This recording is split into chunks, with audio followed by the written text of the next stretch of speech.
सही। अच्छा, एक पिछली दफा हमने एक थ्योरम किया था कि ए बी अगर हमारे पास इंटीजर हो और ए और बी दोनों नॉन जीरो हो और इनका जीसीडी हमारे पास क्या हो, डी हो, तो फिर ए बाई डी और बी बाई डी इनका जीसीडी हमारे पास 1 होना चाहिए। ठीक है, मतलब शर्त ये थी कि ए बाई डी और बी बाई डी हमारे पास क्या हो, रिलेटिवली प्राइम होने चाहिए। ठीक है ना, ये यहाँ पर मतलब इनका जीसीडी हमारे पास 1 होना चाहिए।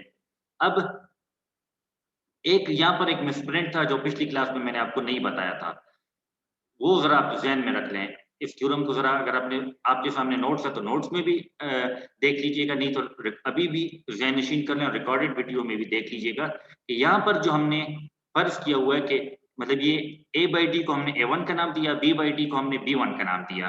तो हमने फ़र्ज़ किया हुआ था कि A1 और B1 इसका जीसीडी 1 होना चाहिए। तो ये मिसप्रिंट है, इसे ज़रा आप लोग करेक्ट कर लीजिएगा। ये 1 नहीं बल्कि ये C होना चाहिए। मतलब ये हमारे पास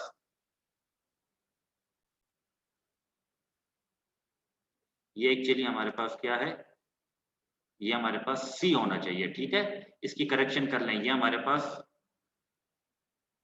सी होना चाहिए।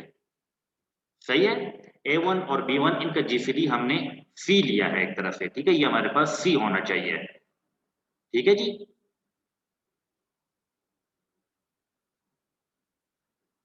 फिर उसके बाद ये अब सी हो गया ना, मतलब ये सी हो गया, तो आखिर में क्या हुआ था कि सी की वैल्यू हमारे पास फिर क्या आई थी, सी की वैल्यू हमारे पास इधर, क्योंकि असल में ये कॉपी है और इसको मैंने बाइंड किया हुआ है, तो सम टाइम जो ये आपको टेक्स्ट क्लियर नहीं आता।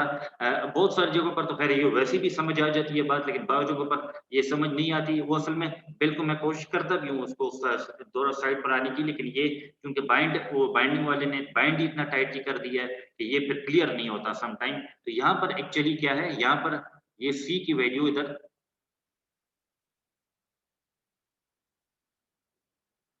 यहाँ पर C की वैल्यू इधर आ रही है प्लस माइनस 1।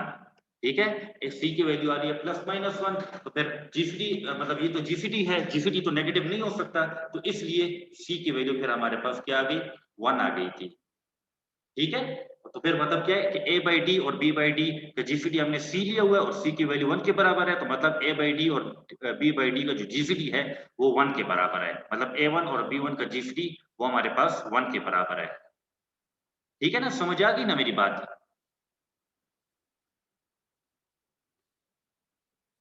आपको ये बात क्लियर होगी है जी? जरा काइंडली मुझे बता दीजिए। Yes sir. ठीक जी है, सर, चलें। क्लियर होगी। ठीक है, चलें अब हम आगे प्रोसीड करते हैं।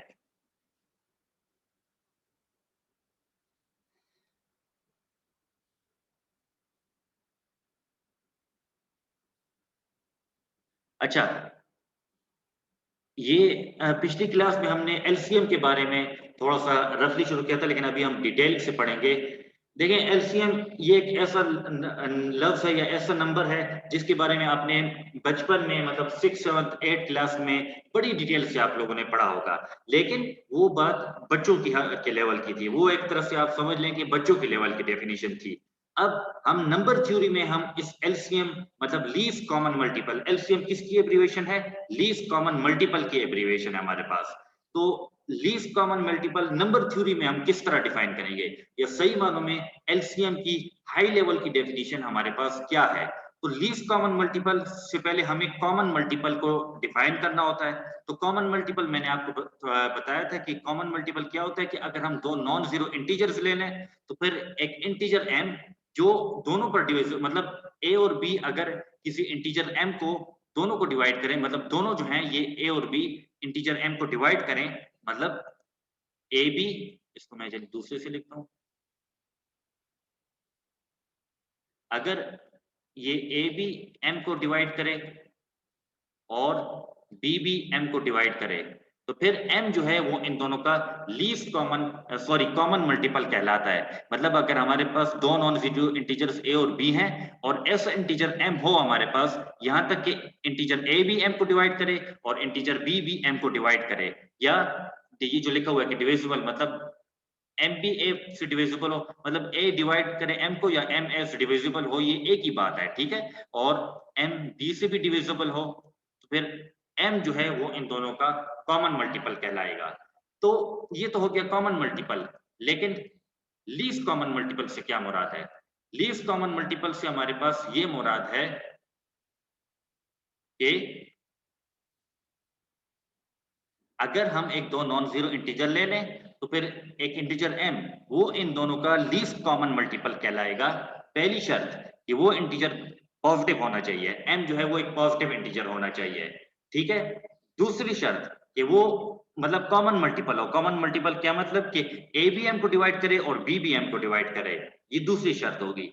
तीसरी शर्त क्या है? तीसरी शर्त ये है कि अगर फर्ज करें कोई और कॉमन मल्टीपल है इस इंटीजर a और इंटीजर b का, मतलब फर्ज करें वो इंटीजर c है जो कि इंटीजर a और इंटीजर b का कॉमन मल्टीपल है, तो फिर इस केस में m भी फिर इस कॉमन मल्टीपल c को डिवाइड करेगा, ठीक है। मतलब अगर m के कोई और ऐसा इंटीजर जो a से भी डिविजिबल हो और b से भी डिविजिबल हो तो फिर वो इंटीजर m से भी डिविजिबल होना चाहिए। अगर ये तीसरी कंडीशन सेटिस्फाई होगी तो ही हम मतलब ये तीन कंडीशन सेटिस्फाई होंगी। पहली कंडीशन तो आसान सी है कि हम इंटीजर m को इस दो नॉन जीरो इंटीजर्स का लीस्ट कॉमन मल्टीपल बोलेंगे अगर वो इंटीजर पॉजिटिव हो, दोनों इंटीजर्स a और b पर डिविजिबल हो, और तीसरी शर्त ये कि फर्ज करें अगर इन दोनों इंटीजर्स का कोई और कॉमन मल्टीपल है तो फिर वो कॉमन मल्टीपल, वो दूसरा कॉमन मल्टीपल इस m पर भी डिविजिबल होना चाहिए, मतलब m को c को भी फिर इस केस में डिवाइड करना होगा। अगर ये तीनों कंडीशन सेटिस्फाई होंगी तो फिर इस सूरत में हम बोलेंगे कि ये m जो है वो इन a और b का LCM है, हमारे पास लीस्ट कॉमन मल्टीपल है। अगर इन तीनों में से एक भी कंडीशन सेटिस्फाई नहीं होगी फिर हम कहेंगे कि m जो है वो a और b का लीस्ट कॉमन मल्टीपल नहीं है। अब अगर आप ये देख लें तो ये आपका क्लास आई थिंक हमने तो ये क्लास 7 में ये तरीका पढ़ा था अपने टाइम में, अब शायद हो सकता है क्लास 6 में हो। क्लास 6 में अगर आपको बोला जाता है या क्लास 7 में कि 6 और 8 का LCM मालूम करें तो हम इस तरीके से मालूम करते थे कि पहले 6 और 8 को 2 पर डिवाइड कर लें तो 6 जब 2 पर डिवाइड होता है तो 3 आता है और 8 2 पर तो 4, फिर दोबारा 2 पर डिवाइड कर लें मतलब यहाँ तक कि दोबारा 2 पर डिवाइड कर लें और यहाँ पर तो 1 आ रह जाएगा, और फिर ये जो 3 रहा हुआ है इसको 3 पर डिवाइड कर लें तो 1 रह जाता है, मतलब 2 को 3 टाइम्स मल्टीप्लाई करें और उससे जो नतीजा आता है उसको 3 से मल्टीप्लाई करें तो ये 24 आ गया। मतलब देखें 24 जो है एक तरह से क्या है, इन दोनों का लीस्ट कॉमन मल्टीपल है, 6 और 8 का लीस्ट कॉमन मल्टीपल है। अगर आप डेफिनेशन को देख लें तो डेफिनेशन के मुताबिक ये जो हमने डेफिनेशन बयान की हुई है कि मतलब 24 जो है वो 6 और 8 का कॉमन मल्टीपल है, तो पहली बात ये कि 24 जो है वो हमारे पास पॉजिटिव है। दूसरी बात ये कि 6 भी 24 को डिवाइड करता है और 8 भी 24 को डिवाइड करता है, ये दूसरी कंडीशन भी सेटिस्फाई होगी, ये दूसरी।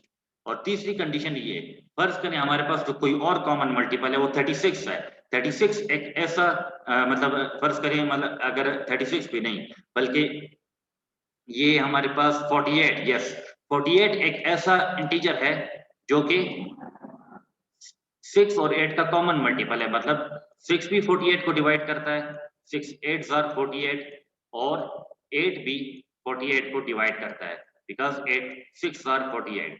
तो फिर ये जो 24 है 24 भी हमारे पास क्या है, ये 24 जो LCM है 24 भी इस कॉमन मल्टीपल 48 को डिवाइड करता है बिकॉज 24 2s आर 48, ठीक है। ये मैं थोड़ा क्लियर, इतनी प्रैक्टिस नहीं है तो इसलिए क्लियर नहीं लिखा जा रहा, लेकिन आसान सी बात है कि अब 6 और 8 का एलसीएम क्या है 24 है। कैसे? डेफिनेशन के मुताबिक 24 जो है वो पॉजिटिव है, दूसरी कंडीशन के मुताबिक 6 भी 24 को डिवाइड करता है और 8 भी 24 को डिवाइड करता है। तीसरी कंडीशन के मुताबिक अब देखें 48 जो है वो भी 6 और 8 का कॉमन मल्टीपल है, लेकिन 24 को अगर आप देखें तो 24 भी 48 को डिवाइड कर रहा है, मतलब तीसरी कंडीशन भी वो एक तरह से सेटिस्फाई हो रही है कि एलसीएम जो है वो दूसरे कॉमन मल्टीपल को डिवाइड कर रहा है, ये तीसरी कंडीशन भी हमारे पास सेटिस्फाई हो रही है। तो इसलिए हम बोल सकते हैं कि 24 जो है वो ये 6 और 8 का कॉमन मल्टीपल है, ठीक है जी। ये डेफिनेशन आपको क्लियर होगी ना एलसीएम की नंबर थ्योरी के मुताबिक? Yes sir. अच्छा, अब हम आते हैं थ्योरम पर। जिस तरह हमने एक तरह से ये बात पढ़ी थी कि जीसीडी हमारे पास यूनिक होता है दो इंटीजर्स का, तो यही बात हमारे पास एलसीएम से रिलेटेड भी है कि दो जिस तरह दो इंटीजर्स का जीसीडी हमारे पास यूनिक होने चाहिए, उसी तरह से दो इंटीजर्स का एलसीएम भी हमारे पास यूनिक होना चाहिए, ठीक है। तो हमने अब इस बात को प्रूफ करना है, तो हम पिछली क्लास के केस में पिछली क्लास में हम जिस तरह आपको याद होगा कि हम कंट्रडिक्शन पर गए थे कि फर्ज करें जीसीडी यूनिक नहीं है, एक नहीं है, एक से ज्यादा है। यहाँ पर भी हम कंट्रडिक्शन पर जाएंगे कि हम फर्ज कर लेते हैं कि दो इंटीजर्स का एलसीएम हमारे पास यूनिक नहीं है। हम ये बात फर्ज कर लेते हैं, मतलब m और m1 इन दो इंटीजर्स के दो लीस्ट कॉमन मल्टीपल्स हैं। m भी मतलब a और b का लीस्ट कॉमन मल्टीपल है और m1 भी ये मतलब m1 भी a और b का क्या है, लीस्ट कॉमन मल्टीपल है। तो एलसीएम की जो तीसरी कंडीशन है, मतलब लीस्ट एलसीएम भी तो कॉमन मल्टीपल ही होता है ना। तो अब कहते तीसरी कंडीशन क्या कहती है कि फर्ज करें अगर कोई और कॉमन मल्टीपल है तो फिर वो एलसीएम जो है वो उस कॉमन मल्टीपल को डिवाइड करेगा। तो देखें एम भी एक तरह से एलसीएम है, मतलब कॉमन मल्टीपल है, m1 भी एलसीएम है, मतलब कॉमन मल्टीपल है। तो ये दोनों एलसीएम है। तो फर्ज करें अगर इसको आप एलसीएम ले लें और m1 को आप कॉमन मल्टीपल ले लें, तो तीसरी कंडीशन के मुताबिक फिर ये m जो है वो m1 को डिवाइड करेगा। ठीक है, ये तीसरी कंडीशन के मुताबिक हमने ये बात की है। तो अगर m m1 को डिवाइड करता है तो डिवाइजर की क्या डेफिनेशन है कि हमारे पास एक इंटीजर t1 एग्जिस्ट करेगा यहां तक कि m1 जो है वो t1 और m के प्रोडक्ट के बराबर होगा। इसको आप इक्वेशन 1 का नाम दे दें। इसी तरह अगर आप चलें m1 को फिलहाल अपनी, ये मैं आपकी आसानी के लिए कह रहा हूं कि हमारी सपोजिशन के मुताबिक तो m1 और m दोनों एलसीएम है, लेकिन चलिए अभी आप अपनी आसानी के लिए आप m1 को एलसीएम कंसीडर कर लें और m को कॉमन मल्टीपल कंसीडर कर लें। अगर ये दोनों लीस्ट कॉमन मल्टीपल्स हैं और एलसीएम भी कॉमन मल्टीपल ही होता है। ठीक है, तो चलिए अपनी आसानी के लिए आप m1 को चलें एलसीएम कंसीडर कर लें और m को कॉमन मल्टीपल कंसीडर कर लें। तो फिर इसी एलसीएम की तीसरी कंडीशन के मुताबिक हमारे पास फिर ये अगर m1 हम एलसीएम ले लें और m को चलें कॉमन मल्टीपल कंसीडर करें तो फिर m1 भी m को डिवाइड करेगा। तो डिवाइजर के डेफिनेशन के मुताबिक t2 हमारे पास एक इंटीजर एग्जिस्ट करेगा यहां तक कि m जो है वो t2 और m1 इसके प्रोडक्ट के बराबर होगा और इसको हम इक्वेशन 2 का नाम दे देंगे। मतलब ये वाली जो बात है, ये वाली बात तो एलसीएम की तीसरी कंडीशन के मुताबिक है और ये वाली बात डिवाइजर की डेफिनेशन के मुताबिक है। ये वाली मतलब ये पहली वाली जो हाईलाइटेड बात है एलसीएम की तीसरी कंडीशन के मुताबिक, और ये दूसरी वाली बात क्या है हमारे पास, दूसरी वाली बात ये हमारे पास उसके मुताबिक है, ये डिवाइजर की डेफिनेशन के मुताबिक। तो हाँ, अगर m1 m को डिवाइड करता है तो डिवाइजर की डेफिनेशन के मुताबिक इंटीजर t2 एग्जिस्ट करता है यहां तक कि m जो है वो t2 और m1 इसकी प्रोडक्ट के बराबर है। ठीक है, तो इसको आप इक्वेशन 2 का नाम दे दें। ठीक है, इक्वेशन 2 का नाम आपने अब दे दिया। तो ऐसा कर लें कि आप डिवीजन कर लें। डिवीजन किस तरह से करें? आप अगर ये मतलब हम इसको ऐसे कह सकते हैं ना कि ये अगर ये m जो है मतलब फ्रॉम इक्वेशन 1 हमारे पास m1 t1 m के बराबर है। तो m1 इक्वेशन 1 को हम ऐसे लिख सकते हैं ना कि m1 अगर t1 m के बराबर है तो फिर t1 m ये किसके बराबर होगा? m1 के बराबर होगा ना। क्यों? क्योंकि आपको अच्छी तरह से मालूम है कि अगर हम ऐसे लिखें कि a बराबर है b के, और या अगर हम ऐसे लिखें कि b बराबर है a के, तो ये एक ही बात है, इससे कोई फर्क नहीं पड़ता। अगर आप लिखो a बराबर है b के या अगर आप लिखो b बराबर है a के, तो इससे कोई फर्क नहीं पड़ता, एक ही बात है एक तरह से। तो हमने इक्वेशन 1 को मतलब ऑर्डर चेंज कर लिया एक तरह से, आप ये समझे कि हमने हमारे पास है m1 बराबर है t1 m के, हमने t1 m को m1 के बराबर लिख लिया और इक्वेशन 2 को आप वैसे ही रहने दें, इक्वेशन 2 को बस अपनी पोजीशन में रखें। ठीक है, फिर आप इस तरह कर लें कि इन दोनों को आपस में क्या कर लें, डिवाइड कर लें, मतलब इन दोनों को आप लोग आपस में ये डिवाइड कर लें। ठीक है, ये दोनों आप आपस में क्या कर लें, डिवाइड कर लें। तो जब आप देखेंगे कि t1 जब m पर डिवाइड होगा तो ये m और m क्या हो जाएंगे, आपस में कैंसिल हो जाएंगे, और जब m1 t2 m1 पर डिवाइड होगा तो ये m1 और m1 भी इधर कैंसिल हो जाएंगे। मतलब जब देखें हमारे पास डिवीजन होगी तो ये m इस m से कैंसिल हो जाएगा और ये m1 इस m1 से कैंसिल हो जाएगा। ठीक है ना, तो हमारे पास रह क्या जाएगा, हमारे पास रह जाएगा t1 हमारे पास बराबर आ जाएगा 1 डिवाइडेड बाय T2 के, इसके बराबर हमारे पास T1 आ जाएगा। तो इसको हम अगर T2 को हम बोथ साइड से मल्टीप्लाई कर लें तो फिर हमारे पास क्या आ जाएगा, T1 into T2 equal to 1 आ जाएगा ना, क्योंकि यहाँ पर तो T2 T2 कैंसिल हो जाएंगे, तो मतलब T1 और T2 की प्रोडक्ट हमारे पास 1 के बराबर आ जाएगी। ठीक है,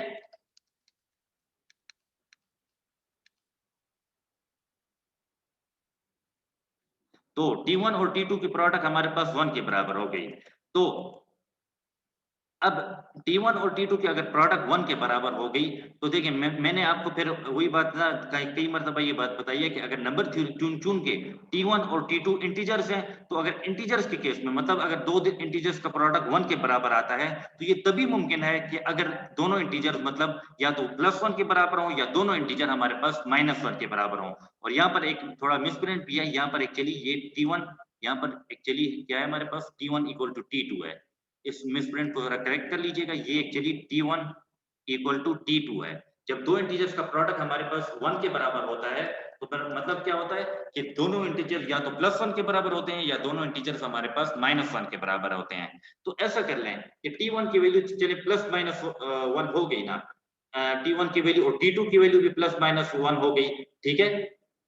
आप क्या कर लें, आप ऐसा कर लें कि इधर इक्वेशन 1 में T1 की वैल्यू पुट कर लें, मतलब T1 की वैल्यू हमारे पास क्या आई है, T1 की वैल्यू +-1 आई है। तो आप ऐसा कर लें कि T1 की वैल्यू +-1 इस इक्वेशन 1 में पुट कर लें, ठीक है।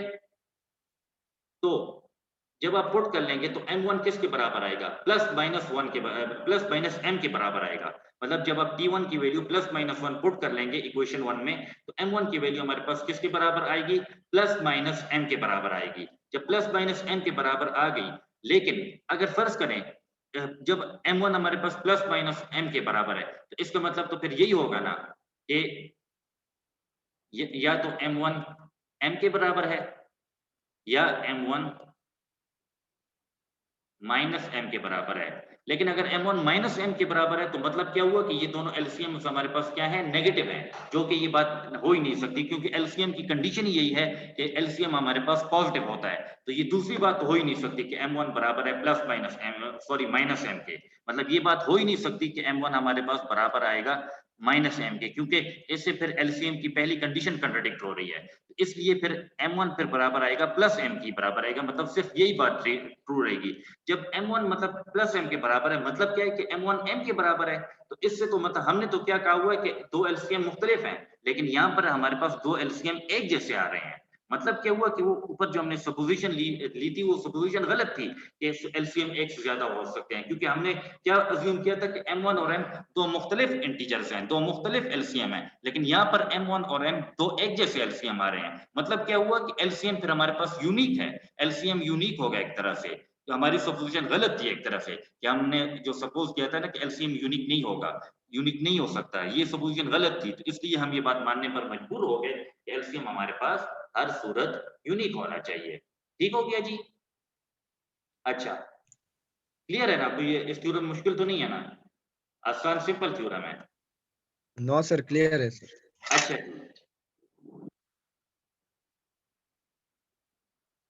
अब आते हैं अगली थ्योरम की तरफ, और ये इसमें जो थ्योरम तो इंपॉर्टेंट है ही है, लेकिन इसमें जो ये फॉर्मूला लिखा हुआ है ये भी बड़ा इंपॉर्टेंट है। क्या कहता है कि अगर ए और बी दोनों नॉन जीरो इंटीजर्स हैं और इन दोनों इंटीजर्स का जीसीडी हमारे पास क्या है, डी है, तो इस केस में इन ये आपको याद होना चाहिए, ये एलसीएम की नोटेशन है कि दोनों इंटीजर्स ए और बी का एलसीएम। मतलब अगर ए और बी दोनों नॉन जीरो इंटीजर्स हैं और ए और बी का जीसीडी हमारे पास डी है, तो फिर हमारे पास ए और बी का एलसीएम जो है वो ए बी एब्सोल्यूट, ठीक है, इसके मतलब ए और बी के प्रोडक्ट के एब्सोल्यूट के बराबर होगा और डी के डिवीजन के बराबर। मतलब ए और बी का प्रोडक्ट ले लो, ठीक है, उसका एलसीएम ले लो और उसको फिर आप जीसीडी से डिवाइड कर लो।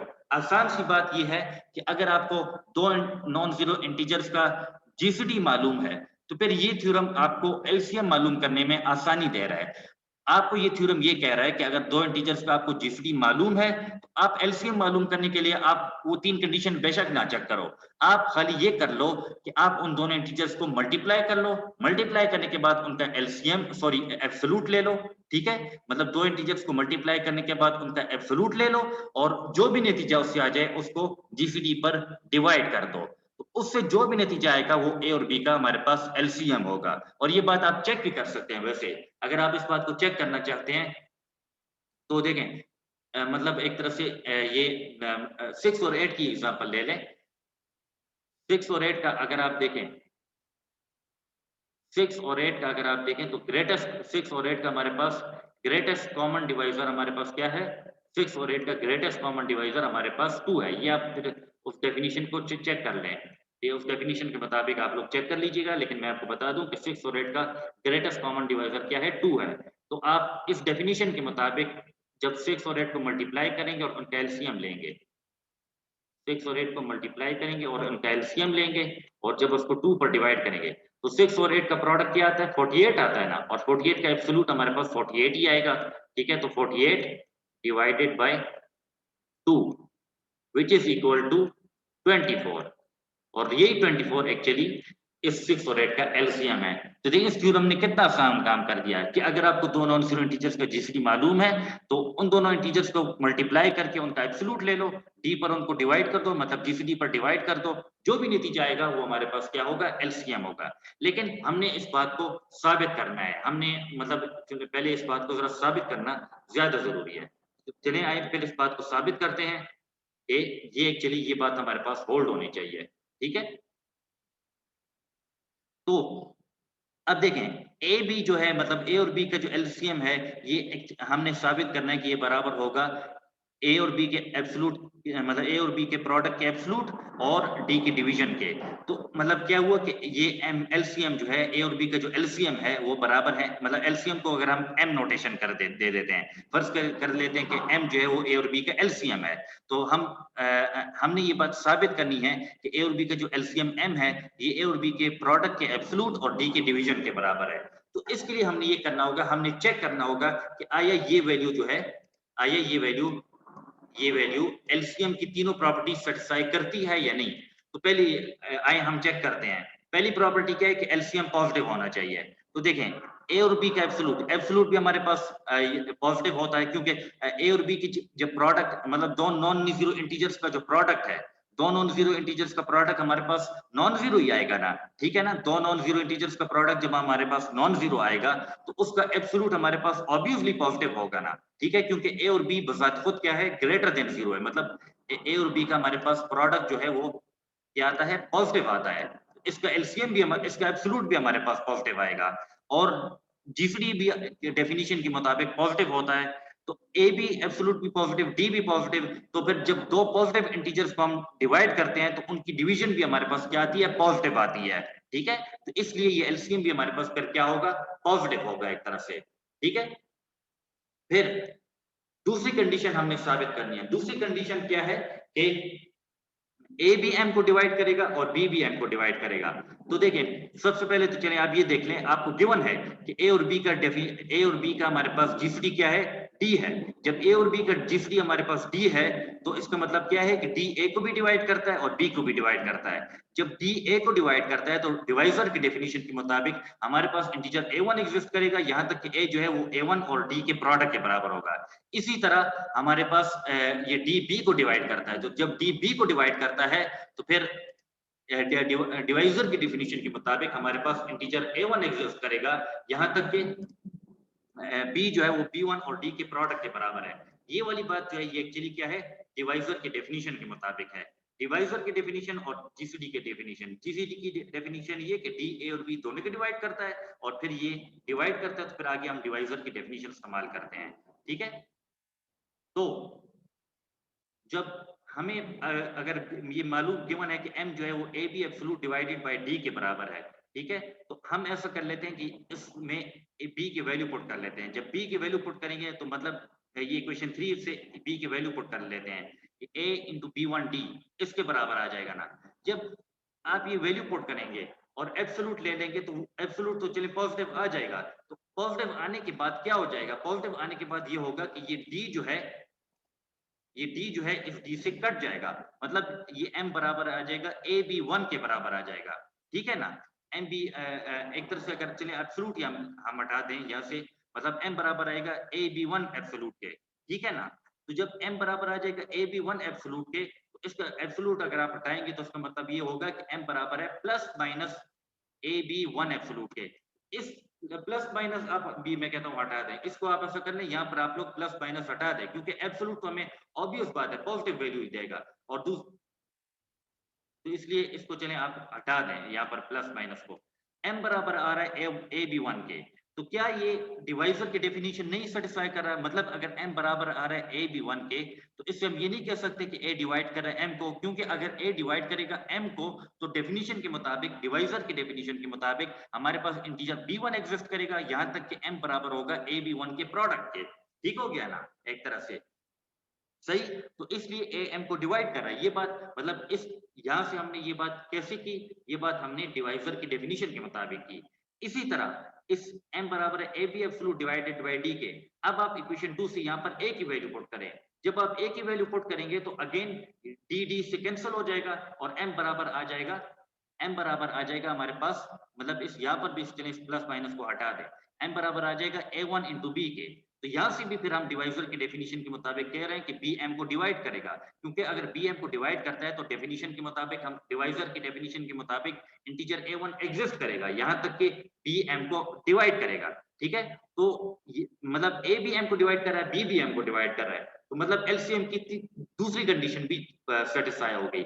अब हमने एलसीएम की तीसरी कंडीशन को भी सेटिस्फाई करना है। अगर तीसरी कंडीशन सेटिस्फाई होगी तो हम कह सकते हैं कि हाँ, एलसीएम जो है वो दो इंटीजर्स के प्रोडक्ट के एब्सोल्यूट और जीसीडी के डिवीजन के बराबर होगा।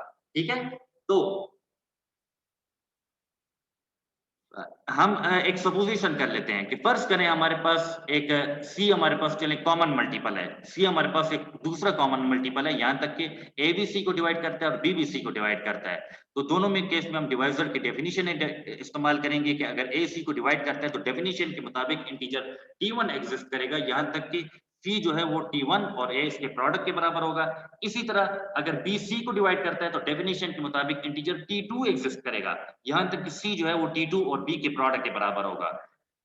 इसको आप क्या कर लें, इसको आप इक्वेशन 1 का नाम दे, इक्वेशन 4 का नाम दे दें और इसको आप इक्वेशन 5 का नाम दे दें। ठीक है, ठीक हो गया ना जी? तो अब हमने ये ऊपर साबित कर लिया है कि ए जो है वो एम को भी डिवाइड करता है और बी एम को भी डिवाइड करता है। तो यहाँ पर फिर वही अगेन आप इसको मैं अब रिपीट नहीं करता, क्योंकि असल में मुझे क्लास के 40 मिनट्स पूरे होने वाले हैं, तो वही डिवाइजर की डेफिनेशन इस्तेमाल हुई है। तो बस इसको आप इक्वेशन चलिए 6 का नाम दे दें और जरूरत पड़े तो इसको इक्वेशन 7 का नाम दे दें।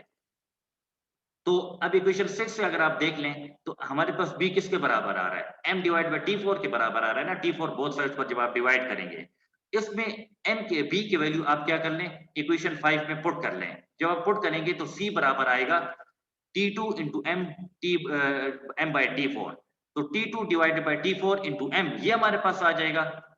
ठीक है, तो t2 डिवाइडेड बाय t4, अब देखें t2 डिवाइड बाय t4 हम फर्ज कर लेते हैं कि ये एक इंटीजर c के बराबर है, क्योंकि t2 भी इंटीजर है, t4 भी इंटीजर है। वैसे ये जरूरी तो नहीं है कि दो इंटीजर्स का की डिवीजन भी से भी हमारे पास इंटीजर आएगा, लेकिन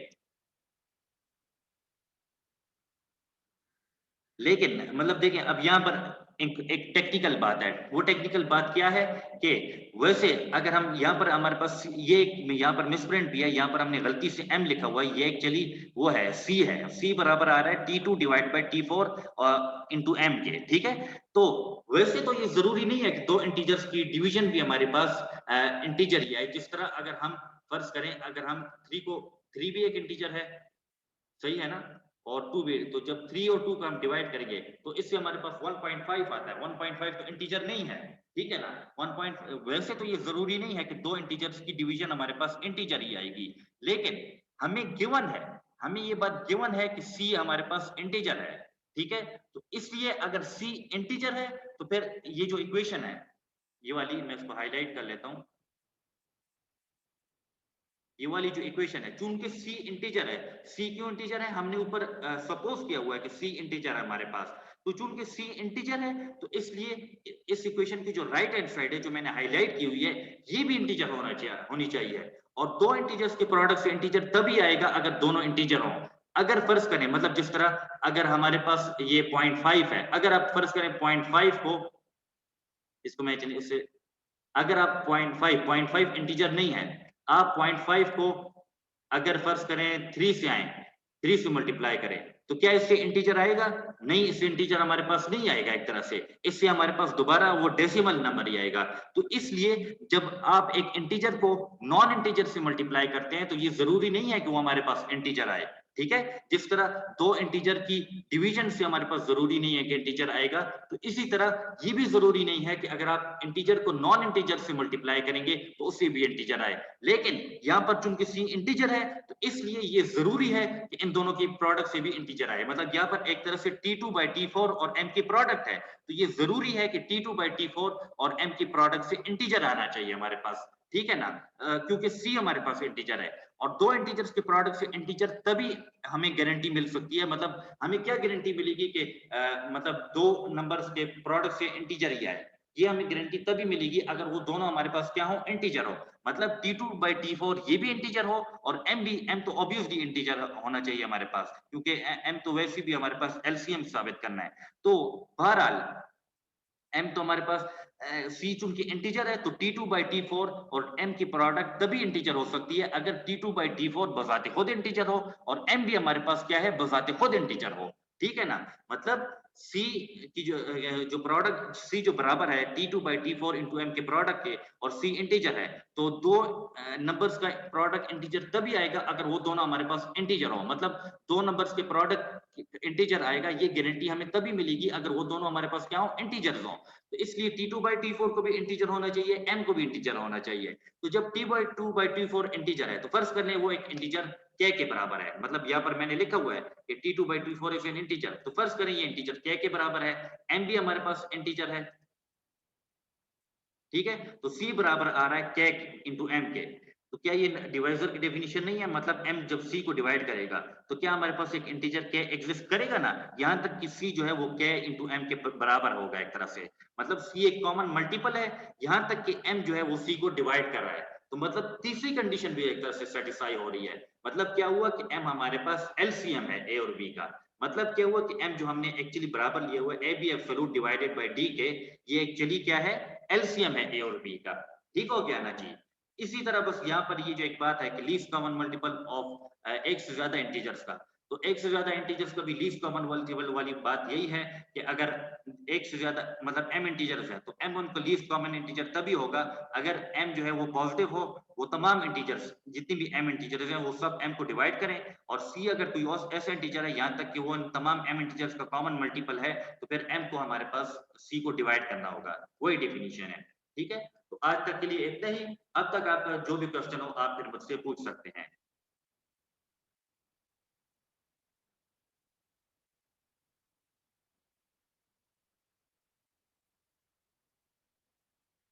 जी बच्चे,